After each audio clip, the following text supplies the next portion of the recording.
are you playing?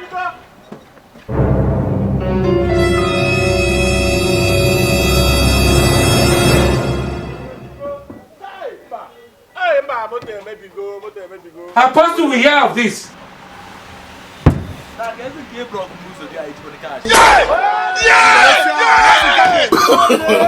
No.